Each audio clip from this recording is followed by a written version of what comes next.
I got it. Push I got this. it. Okay, I okay. got I it. can reach it behind the Record. Pledge allegiance to the flag of the United States of America, and to the republic for which it stands, one nation, under God, indivisible, with liberty and justice for all.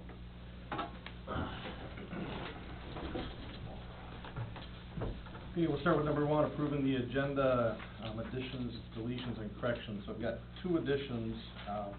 Under C, the mayor's report, we're gonna add a permit for the Legion.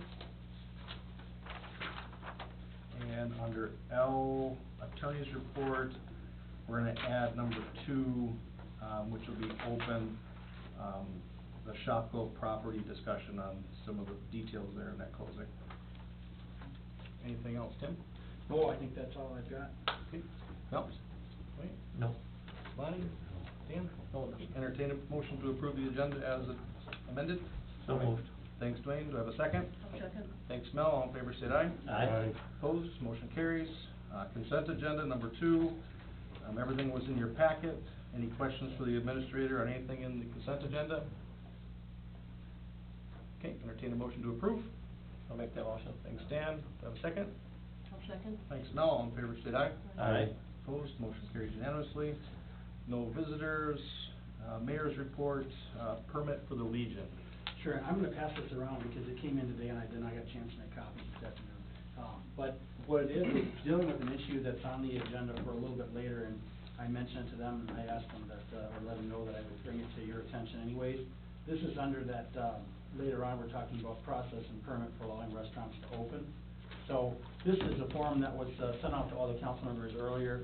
It's one that we could utilize as a baseline for, using for restaurants that wanna do that outdoor parking and seating.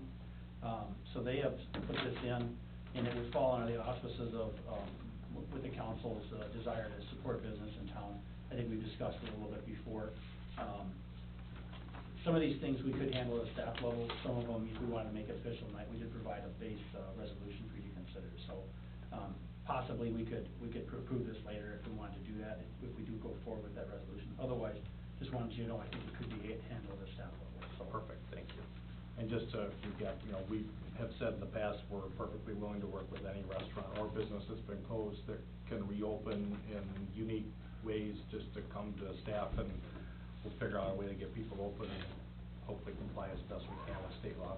And just a reminder for everybody watching at home, that calling the mayor and asking me to open up the businesses that are closed still does not work, because we never asked them to close, the state did. So please direct those calls to the governor's office. Public forum, I don't have any cards. Committee report, swimming pool report. Well, we did have a follow-up, Dan, and you feel free to jump in. I'll just run kind of through what we talked about a little bit. There is a desire, from at least some of the members of the committee that we do try to open. And so, we had a good spirited conversation, and the state has allowed for certain other, facilities to open. For example, it's possible we may be able to open the ice arena. So some of those guidelines, we're still waiting on, but the current dates of, being able to open around July 1st is still intact. That would mean that the park board will have one more meeting, and then they would bring a recommendation to the council. Ronnie and I have had long discussions about it, and, seeing pools, aquatic centers in Wisconsin and Iowa open, we would have the ability during that time period, after we make a decision, to implement an opening plan, which would set very strict guidelines on social distancing. As I said, seeing some of these other, you drive an hour and a half to the south and you can go to the pool. And so we know it's at least feasible based on certain states' authority. It's a matter of when does the state of Minnesota make that decision. And I've contacted them myself. Unfortunately, none of the state employees are working from their office. They're all working at home, which means that if you call their office, I haven't gotten a call back from several calls I left last week, and I don't expect to. Maybe until after the 1st, if they do return to their offices, so. Part of the park board decision was to wait and see what the Minnesota Department of Health said, wait and see what the CDC guidelines are, because there's been more CDC guidelines coming out talking about pools. They're saying you can't have your lifeguard be your social distancing. On the CDC, they're saying in the pool, no mask, out of the pool, mask. If you're a family, so there's still more information, and the board is still wanting to hold off and wait, and hope that something we can do. We didn't wanna make a decision and then regret it, or have to change our mind, so. Perfect. I wondered if there are any questions you have specific for the park board for them to address, is there anything they can talk about that would be helpful to you in your decision-making on that, that we should make sure we have on the agenda or discuss at our next board meeting? I would say if it can be open, let's open it. Okay. I mean, people can make decisions that are in their best interests, and as long as we follow the guidelines that are there, I mean, obviously you can't open willy-nilly and just say fill it up with 500 people, but if there's guidelines that say you can only have 80 people in there, and we have to put the tables farther apart, or put some tables outside the fence, so the parents that go in to watch that aren't necessarily going in the pool count against that number. Mhm. I mean, so we may have a little more teeth in that too, because, you know, if you go in the fence, you go in the gate, you count as Mhm. a person in the pool, whether you're in the pool or not. If we can have more seating outside the fence for people that actually aren't swimming, Yeah. to provide more room for people to spread out. What number of bodies permissible makes it break even or a minimal loss? Is that something? Yeah, Ronnie and I had that conversation, and we looked at if, the governor allows for a 50% capacity, similar to some of these restaurants, you know, and as that move forward, maybe he'll allow the indoor seating as well, but we looked at 50% capacity, and then I have taken suggestions from other staff. Nancy had a really good suggestion, possibly about looking at some reservation, where we might actually have certain blocks of time, where, for example, because, I mean, realistically, if we do open, which is a hope, we expect to be busy. And you know, there are gonna be people who say, well, I don't feel comfortable, but Rochester's closed, Mankato's closed, most of the communities around here are closed, so we anticipate there being a large number of people from other communities that will wanna come and use the facility, which means that we may have a situation where we say, okay, you know, it's opening at 2, from 2 to 2:30 is block 1, and, you know, you can, you know, reserve a time, and when we hit that number at that block, then, you know, we would have to let somebody know that they could be in the next block, you know, so let's say we get to 270 people that say they wanna be in that time period. Yeah, Alan, go ahead. Let's just not become national news and become Lake of the Ozarks. Sure. Mhm. You know, I mean, it can get carried away real fast. No, and I mean, that's part of it too, is setting up I mean, we've talked about it, you know, thermal thermometers, taking people's temperature going in, requiring the mask, you know, staff are gonna be required to utilize those much higher, doing the social distancing, there are some steps that we definitely are gonna take, and it's gonna be based off of the best guidance we have from the state, and from what we're seeing from other aquatic centers of a similar size. So certainly that is our goal, I mean, safety's number one, because we would hate for there to be one case that's directly attributable to anything that we've done. So, I mean, we've definitely conversed about that as well. The other thing the park board decided, and the city's already doing it, we're doing away with the season pass this year, cause it was gonna be late season, so it'd be buying daily passes or books. So we did do that, just if anybody's asked, you know, we're trying to get it out to everybody to let them know that too. Yeah. So. So you were talking time blocks. Is the intent that they've got that block of time, and when that time is up, you clear the pool, and then a new batch of people? Well, so come for in? part of our, I mean, I'm stressed this with Ryan too, is sanitizing is a big part of any of these opening plans. And so I think to a certain extent that would be the expectation. For example, let's say that the first block is 12 to 2:30. You know, from 2:30 until 3, we're gonna be sanitizing everything. You know, we've talked about acquiring like the shoulder sanitizers, sprayers, you know, things like that. And then starting the next block at, you know, 3, another 2.5 hours, and then maybe having, you know, the cleaning time again, and then a third block. We've talked about other things, possibly, if schools don't reopen the fall, on schedule, you know, we're talking about possibly extending the length of time, which would also help us possibly cash flow. You know, if we can keep it open until September 15th, if there's no college, or it's just online college, and the kids aren't in school, you know, and the weather holds, you know, that'd be something we would look at too, to extend that season in terms of what you're talking about with cash flow. I know I'm gonna get this question. Sure. Are we considering limiting or providing hours that are preferential for cash and tax-paying citizens only? That has been a conversation that I've had internally. We've also talked about having, we have time scheduled currently in years for young children, parents and tots, kind of that hour and a half before it opens, because that would also be a time period we would want to continue to maintain. We're not looking at having lessons this year, unfortunately, Right. it's just not gonna be supportable. But yeah, it absolutely has been a conversation point as well. Now, for us, you know, as I said, we wanna serve as many people as we can. We also wanna make sure the taxpayers that are potentially putting in losses, or they have in the past, have an opportunity every day so that they can come and swim. So if that means we take one block of time and we say, hey, this is the local participant only, I mean, it's our pool, we make the rules. you know, it is what it is. So that would be helpful from the reservation side possibly to negotiate that as well. So still a lot of conversations being had. The lack of guidance from the state is problematic for us, so. No, that was gonna be, my next point is, at some point, do we even consider Yeah. Castle residents only? I mean, 'cause we've got 2 daycares in town, plus the, what's the one, School of Project Kids, and we've got 3 daycares that could fill that pool They do fill that pool. 5 days a week. Yeah. And they I mean, have. not even without question. Yeah, and that comes down to, like you said, what kind of capacity we can have. You know, if we can only have 10% capacity, it's gonna be very hard to see the cost-benefit analysis there for us. I would rather, you know, have extra fireworks or something like that, 'cause, you know, in the long run, we know it's a minimum of $30,000 to open the school. And then the utility costs, we know what they were last year, you know, so we have a guideline on that. So, but, I mean, if that's the case, if we can really fill it with local folks every day, then, I mean, I think that's where our preference will be for. Because like you said, it's a Castle facility. But at the same time, to Mel's point about you know, if we can fill that pool every day, that's our goal. Because if we're gonna have it open, we want it to be used. We want those lifeguards to be busy and doing their job, so. Right, well, absolutely, it's a balance. Absolutely. One other thing I was just gonna mention, and I know it wasn't, it's under this topic, but maybe it wasn't at the meeting. We did get the okay today, or late last week to, you know, the fields will be having, the plates put in. So the bases are gonna be put in, they are authorized for practice. There are no games authorized, but for softball, for training, what they're allowing for is pods. So you can have up to 10 people in one pod, and you could have 2 pods on one field. They wouldn't be able to take the field at the same time, but they would be able to, and you could have one practicing on the field and one doing batting practice or catcher or whatever, you know, so it's 9 players and 1 coach.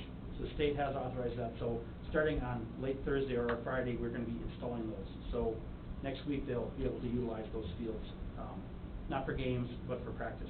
And I know that Ronnie said probably the 14-plus, you know, girls softball will probably be first. He hasn't heard from the baseball association yet. Somebody from baseball stopped my office today and asked me if I would ask that question tonight. Okay, If they're well- allowed to use the fields. Sure, well, so that's basically our understanding of the state's guidelines, Okay. would be that you're allowed to have, you know, those pods, up to 9 players and, you know, 1 coach with that. And you have to, you know, it has to be socially distanced still. So however they do that, you know, it's kind of up to them. We don't necessarily have direct control over those leagues, but we, you know, and so softball fields will be open. If they're interested, you know, I can let Ryan know tomorrow, because we can get the plates and the bases put in the baseball fields too. Sure. So, Okay, thank you. yeah. Old business summary publication for the franchise ordinance.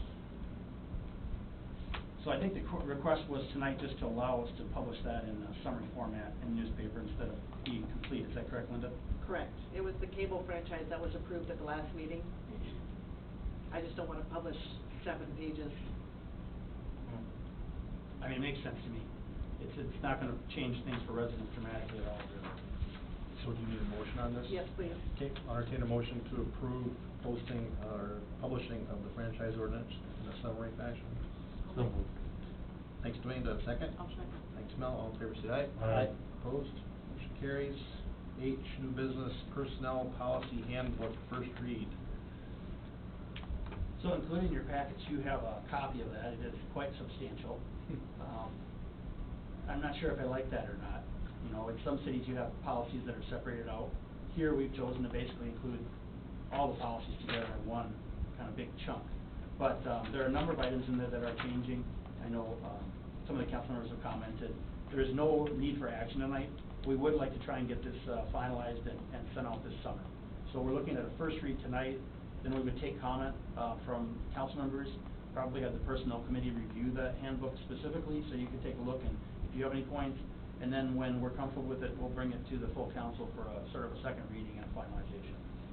Okay. If that makes sense. Yep, so everybody's got that. If you want a printed copy, yeah, thanks. Yeah, if you'd like to, I know, you know, Mel asked for the printed copy. If anyone else would like a printed copy, sometimes it's easy to read. I know after a while, staring at the screen for 70 pages is a little much, so. There are a couple items in there that I know, some of our staff members have brought up specifically, and one of those is regarding the, bank sick time.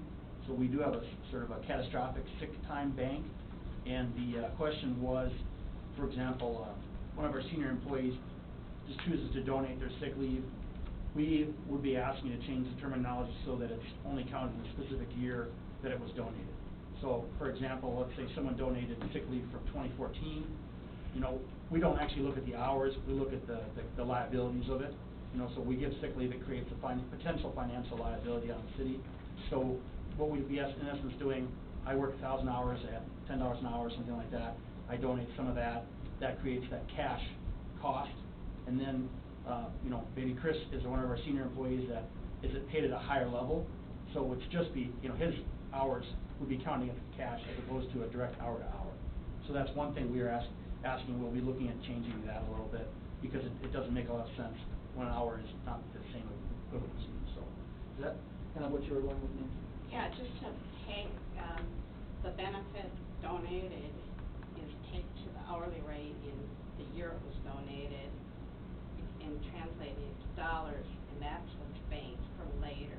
Mm-hmm. You know, because if 5 years later that person was $20 an hour, no, the original amount donated is what should be tracked. But it needs to be clarified in the policy. Perfect. Can I get a copy of that? Sure, we'll get one printed. Linda, would you manage? We'll get that. Yep. Thanks, Dan.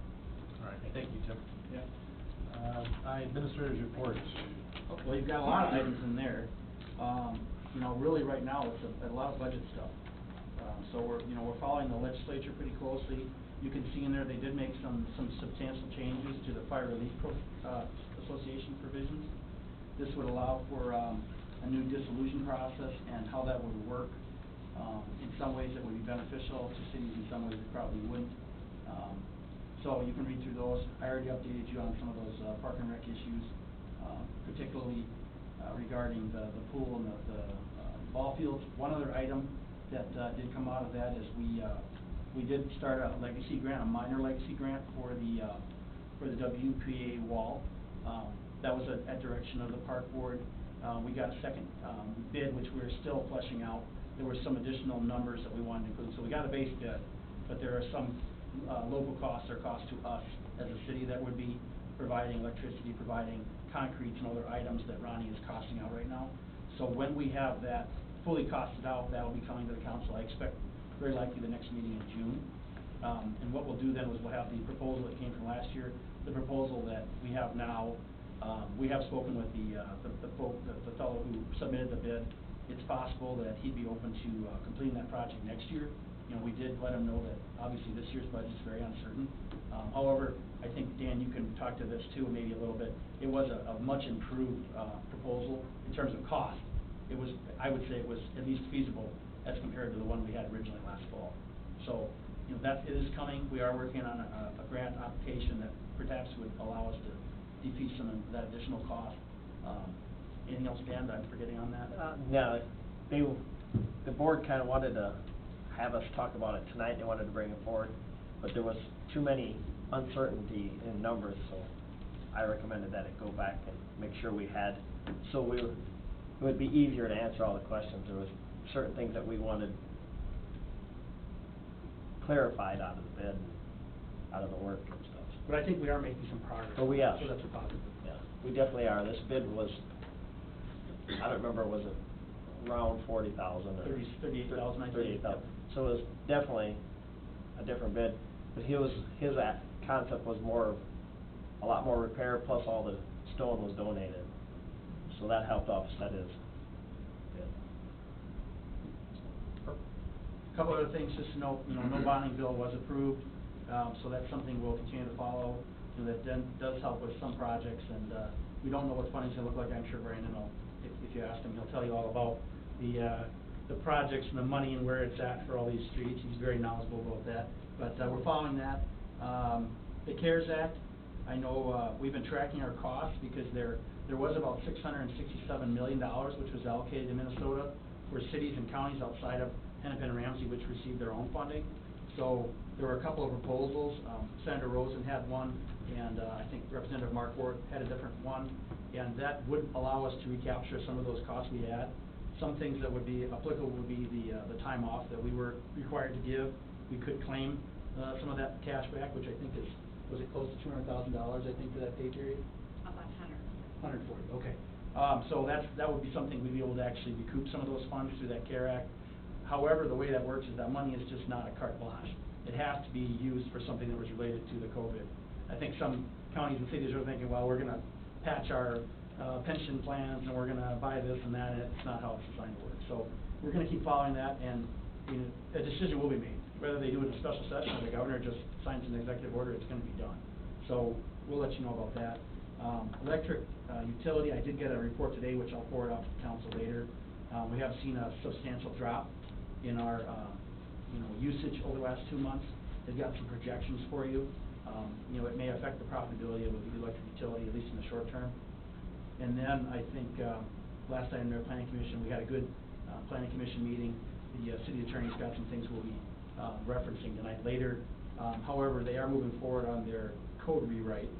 We have some updated maps, which, did we get those out to the whole council yet? Okay, so everyone should have gotten those maps. So some big changes. We've got some questions for Laura, in Chamberlain with our consultants, so we're gonna be asking those, but we're hoping to have that in the early fall. I think right now we may even be able to accelerate that schedule a little bit based on our timeline, so. Any other questions? Let me see if I've got any other notes here.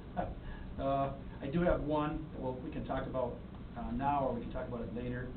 3rd, 4th, and 5th, the true up there, Nancy asked me to mention that. We have, not been levying for the whole project, is my understanding, and so we'd like to close that negative fund balance, possibly by doing some transfers from some of the other funds. So I want to have that in your mind, as we do have around the $300,000 negative fund balance, right, Nancy? Well, about that now, but it'll be about $200,000 more by the time it's done, because there were some costs that we weren't aware of when we went into it. We had also held out because we thought there might be some cost savings, but the trees hadn't been planned for. So anyways, all those things have added up. We know that we've kind of piecemeal paying for some of that over the next few years, but with that additional amount that's just lurking out there, and I know I've mentioned it a couple of times, but we're looking at trying to resolve it. We're not sure if we'll do it to the budget, or we're gonna look at some other possibilities too, and Tim's option with the transfer, so it'll come back at you. Yeah, I feel like, and I know Nancy, agrees too, we wanna get that, try to close that gap as much as we can, because it's, so possibly we'll be redirecting some of that debt service that we saved on refinancing this year. There's some additional money we'll be getting from our electric utility partner that we may transfer as well. So just wanted to make you aware of that, we're gonna try and resolve that as much as we can. So we didn't have trees in our budget for Well, construction? in moving forward, it was budgeted, but in all the planning that I was doing with financing, we were looking only at the contractor and engineer's costs, and the trees were kind of out there. So, like, was it the end of last year-ish? Okay. About 2018, where it was like, what? So, Okay. it's kind of surprised, so it's all built up. Well, also along with, our litigation costs. Sure. Those were never budgeted. Sure, okay, thank you. Next one there, the permit, the events permit, formalized process. Sure, so included in your package, you have, some different documents there. I've got an email that I sent out to you, about a week and a half ago, kind of breaking down some of the guidelines we'll be looking at. So what I did was I incorporated a lot of that into, the permit, and also into, this interim, outdoor seating, sort of resolution here. Different items are included there with our code and Minnesota state statute. I'll admit, there are a number of cities doing this, so, looking at some of the other, copies they've, created is making it easier for me to reference some of the applicable code areas. So basically what we'll be looking at is, a temporary, policy providing the flexibility for outdoor seating for food establishments within the city of Casson. And some of the different potential, businesses are located there in C1, C2, C3, different types of businesses, and some of them will utilize it, some of them won't. The Legion is the clearest example of one that could be, reasonably easily done, because they can take some of their existing parking lot, which is already paved, expand that seating, provide the proper distancing, also provide, some kind of cover and a setback from the sidewalk. We don't want it to be right on the sidewalk, we don't want it to be right next to that. Some of the other businesses, for example, there's, the bar on Main Street. What some cities are allowing them to do is actually go on the street, and block off, for example, if they've got, 5 parking stalls in front of their business, take half of that parking stall, put up temporary fencing up, put your seating there, because they obviously don't have a huge amount of seating, they can't utilize their rear access, you know, the sidewalk, it'd be potentially something you could allow them to do too. But, we wanted to make it as flexible, at least I wanted to make it as flexible as possible for, our businesses so we can support them, but it's up to the council. And as I said, I don't know that this is absolutely necessary, we could do it at an administrative level, however, if the council wanted to, they certainly could do that as well. I think the resolution with what we wanna do as a policy, but then I think it can be handled at the administrative level. You don't need to bring every application back Okay. for approval for us, cause Sure. the guidelines are already spelled out. Yeah. And you have the authority to do that, it would be my opinion. Right. Cause if a restaurant comes in next week and wants to do it, You gotta wait. they're gonna wanna do it next Immediately. week, they're not Sure. gonna wait till Next meeting. the 12th or 13th, whenever we meet the next time. Yeah, and I think that the example that you gave on Main Street, you know, we still have to maintain some sort of a public walkway with that, so Mhm. whatever plan they have to figure out or demonstrate how they would provide that public walkway in addition to whatever seating arrangement they would make. And you gotta remember also, you actually have one bar and one restaurant that are right next to each other in that same spot. So, And some of them might look at it and say they, even with the potential extra space, it might not be feasible for them Beneficial, anyways. yeah, right. So they might not even apply or ask for a permit. So. Cause it's still gonna restrict into that max cap of 50% rate. Yeah, and all the more reason to keep it at the staffing level. Yeah, cause if they wanna do it, we have a way for them to do it. Mhm. Yeah. It's up to them to determine if it's feasible or profitable or desirable, that's their choice, but they have a way to do it. Right, I agree. Okay, any other discussion on that? I mentioned to them or somewhere, in your working with those owners, just make sure that they're aware that they should have insurance, like a proper insurance coverage for that additional Sure. area as well. Oh, yeah. And my other thing you covered already was the, make sure that they still know they still have to comply with the state liquor laws and Mhm. et cetera, but that was in your. Enclosure are part of that too, I mean, we have to make sure it's still one facility for the liquor liability and their, you know, permits and things like that too, so it can't be like a separate site or something like that. I know some folks have asked about, what about, you know, food carts and parking lots and things like that, and, you know, we can certainly address that in a separate way, but. So do you need us to pass? Well, this? I mean, I don't absolutely need you to approve it, as a resolution or anything like that. If you are comfortable with, you know, as a policy, you know, I'll take that as a green light. We can formulate it as a policy instead of making it a resolution, but it's up to you, whatever you feel Everybody comfortable good with that? Yeah. Okay, Okay. thank you. Personnel, police chief recommendation.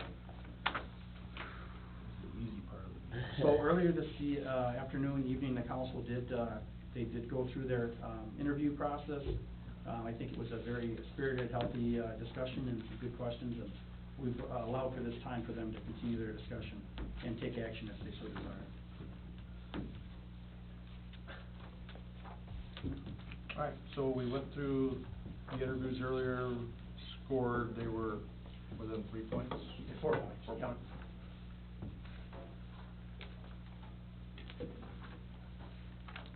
So I think what we talked about earlier is it kinda comes down to management style was the big difference, was what my takeaway was, so.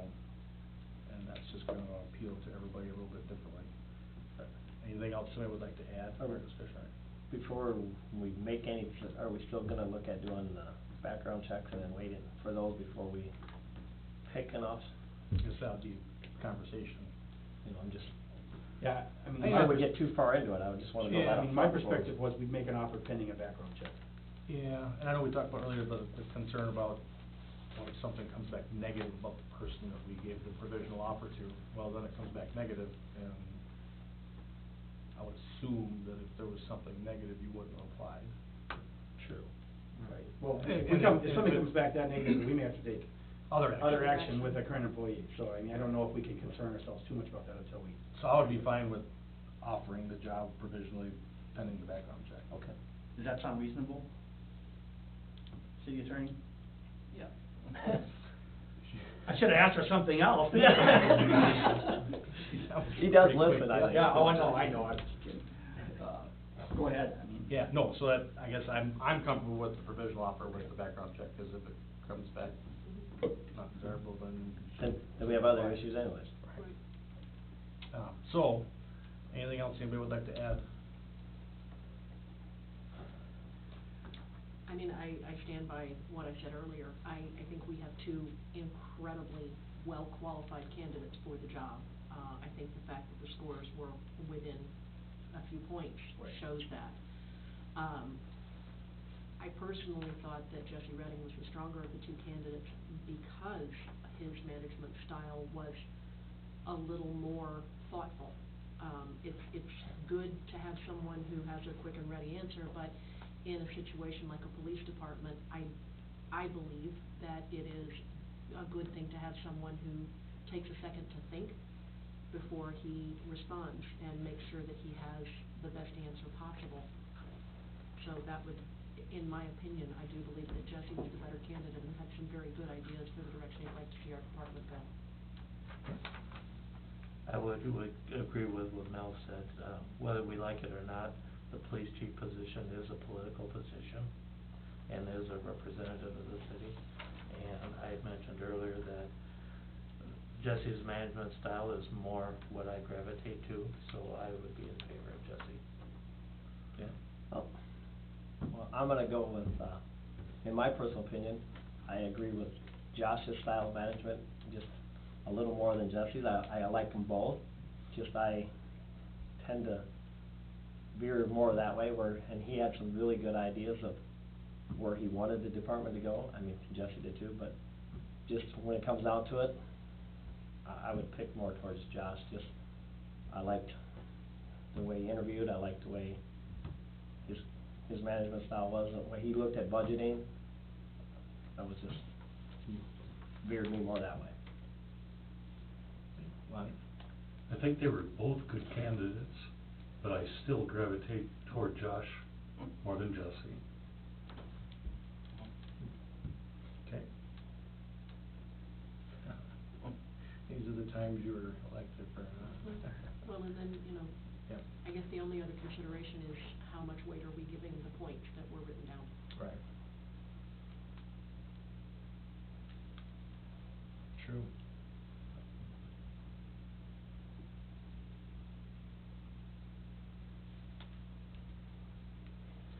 So what was 722 to 718? That's correct. Okay. And in a way, I mean, it makes it harder because it's so close.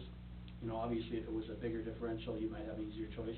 I think the thing that we should remember is that coming out of this, whoever is selected, we had really good candidates, and that's the positive. We have two officers who are long-term experienced, so I don't think we should feel bad, And there's still gonna be a team. And they're gonna be a team, and both of them were clear that they felt they could work together, so that's a positive too. So, my only recommendation would say, don't regret your vote, vote how you feel, and in the long run, we're gonna have some good good applicants, and I think it'll work out.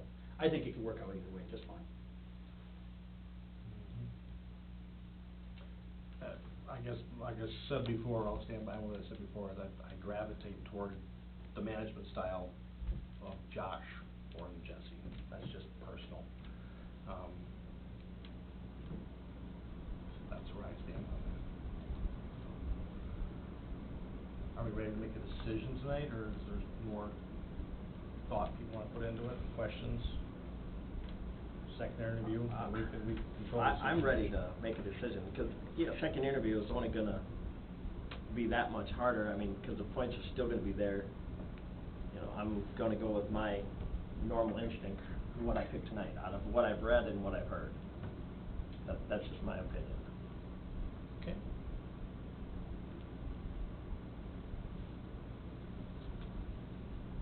I'll make the recommendation to offer the position contingent upon a background check to Josh Hanson. That's my. So that'd be a motion, Mr. Mayor? I'll make that a motion. So. I would second that motion. Okay, any other discussion? Okay, all in favor, say aye. I think a Aye. roll call would be appropriate, Mr. Roll Mayor. call, okay, Yeah. roll call, thank you. Aye. Lonnie? Aye. No? Nay. And aye. So motion passes 3-2.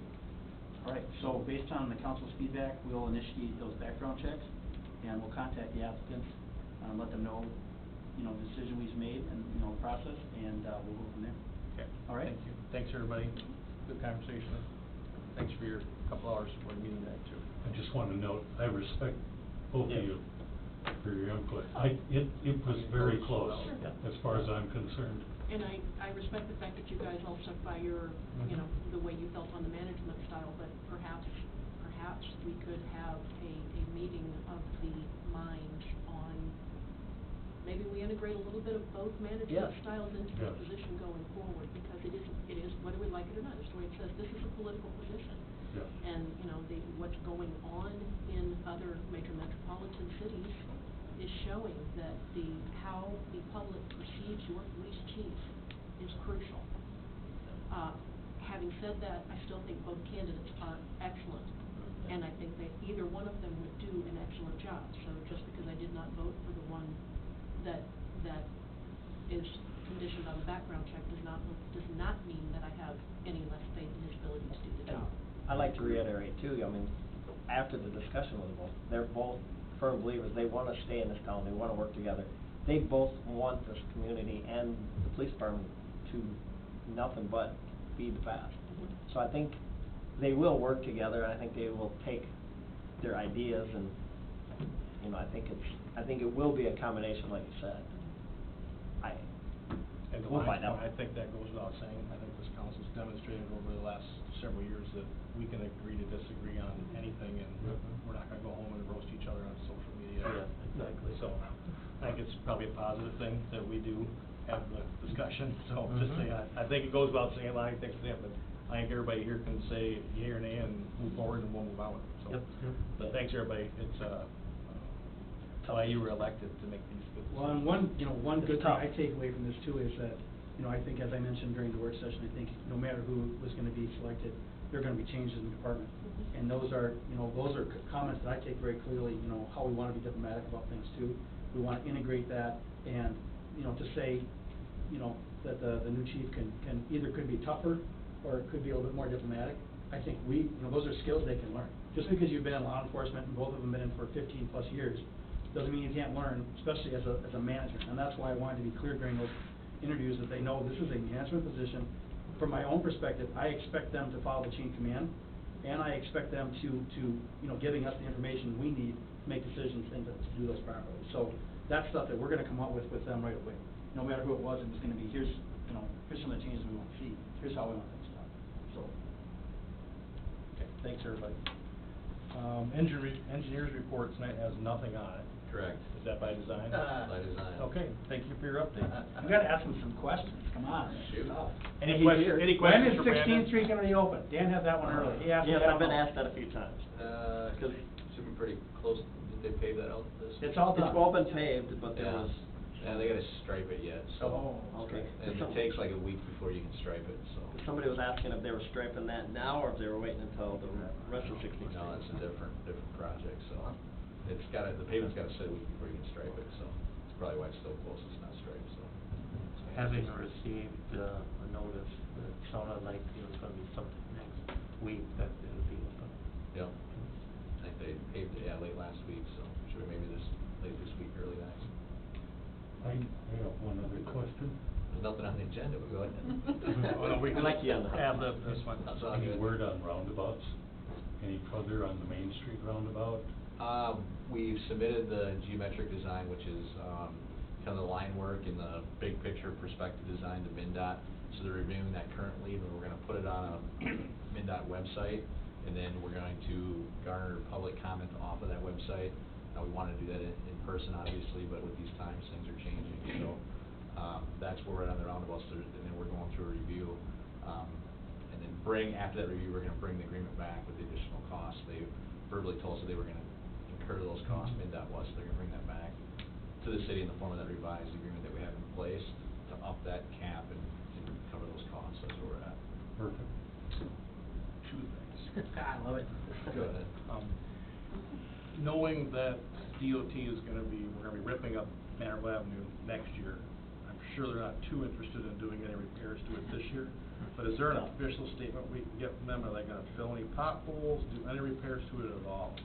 So I can get back to the people that are inquiring. Sure. And there's a few. Yeah, I noticed that one, especially. You just share that with them, that'd be. Yeah, I'll circle back with MinDOT and ask for some maintenance there. We did that with like a stoplight a couple years ago, so. And Well, then, there's some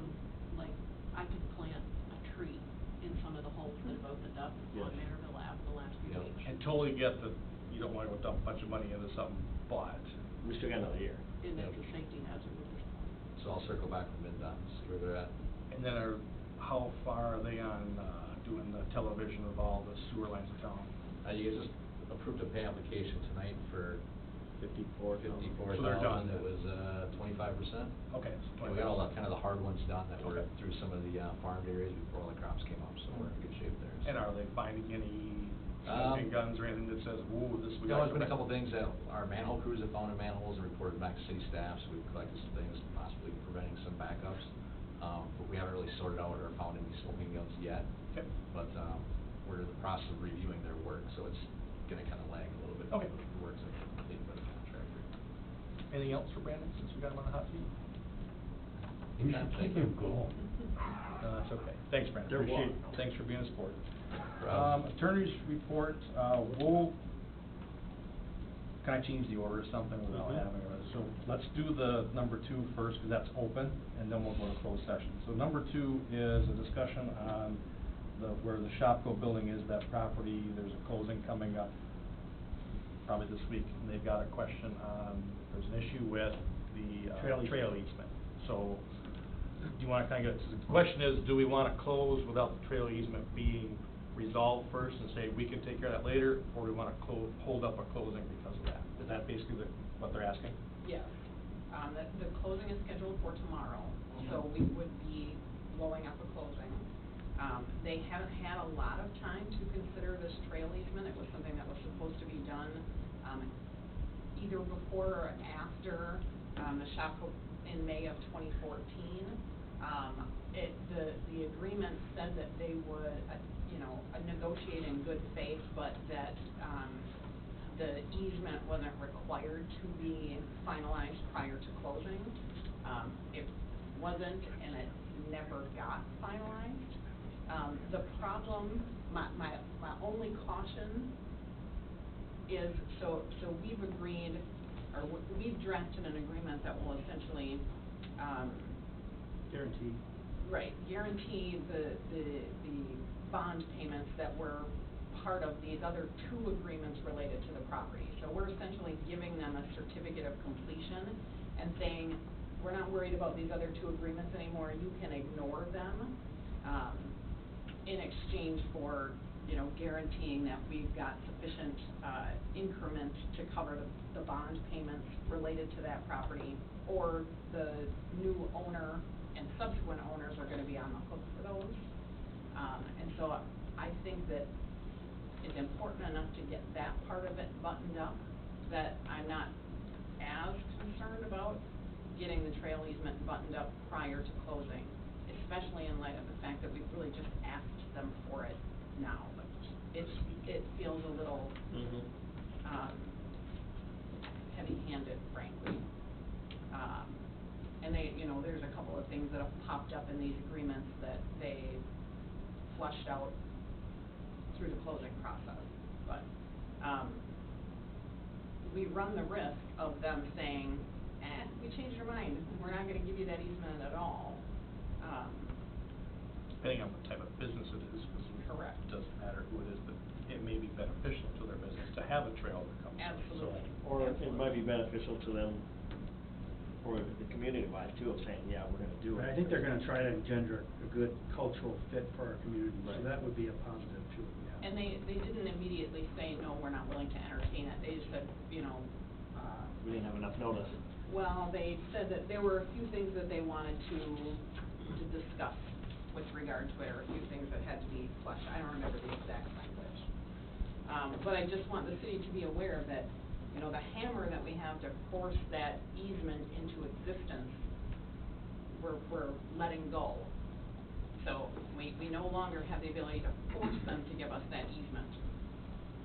And that's concerning But on one point. However, we have a large property that we take a large risk with. If this agreement that we have, because the whole thing was, it didn't matter who was buying the building, the property.